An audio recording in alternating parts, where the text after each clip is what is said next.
give me a uniform, you give me a number on my back, and I'll give you the guts. 42 is out in theaters now, and the First Lady, Michelle Obama, says every American should see this film. Mr. Moviefone Russ Leatherman joins us now to tell us if he thinks it's worth it as well. What do you think?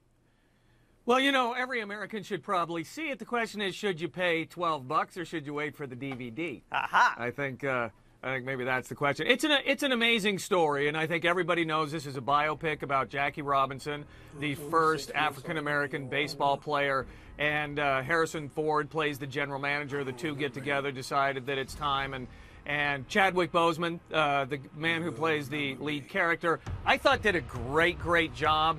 He was an actor that I wasn't really familiar with, so it was easy for me to believe that he could be Jackie Robinson. The only, you know, and it's a movie about change. It's a movie about racism in America. It's more about those things really than it is about baseball. The only knock that I have on the movie is the fact that I just felt it could have been a little grittier. It's a biopic that's more like, say, The Blind Side or Secretariat, where it plays things very safe.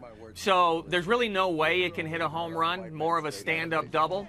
I wish it would have been a little grittier, a little dirtier, but it's still worth checking out. And again, whether you see it in a theater or on a DVD, everybody should see it. Well, it looks good visually speaking. What about Scary Movie 5? I don't know. Charlie Sheen and Lindsay Lohan putting them together, is that scary? Well, that's scary. And by the way, I don't know if you remember, but when they were shooting this together, I think Lindsay Lohan, this is all alleged, by the way, Lindsay Lohan wouldn't kiss Charlie Sheen because she was afraid he was going to, like, give her herpes or something. Does anybody get the irony of that scenario? Anyhow, the point is, these movies make a ton of dough. I think the series, the franchise has made almost $800 million so far. They don't screen these movies for critics. They don't let us see them.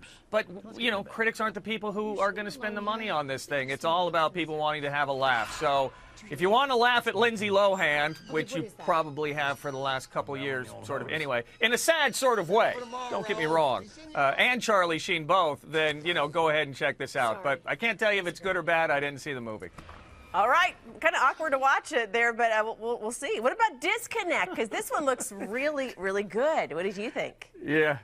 By the way, it is totally awkward to watch. Yeah, Disconnect is one of the better movies of the year so far. It's in limited release, stars Jason Bateman, Alexander Skarsgård. It's a Crash kind of movie where you have these three storylines coming together, but it's really about us being connected and too connected and always having a device in our hands. Click, click, click, click, and we're not talking to our families, and we're sort of disconnecting from the human race. So I think this movie really hammers that point home, and I know I walked away from the movie thinking, wow, yeah, I too am maybe a little too connected, so I'm going to go devices down for a while. So again, I thought it was one of the better movies of the year so far. It's a cautionary tale and a really well done movie, so you're going to want to check that out. All right. Well, thank you so much for the tips, Mr. Moviefone. Glad to see you again.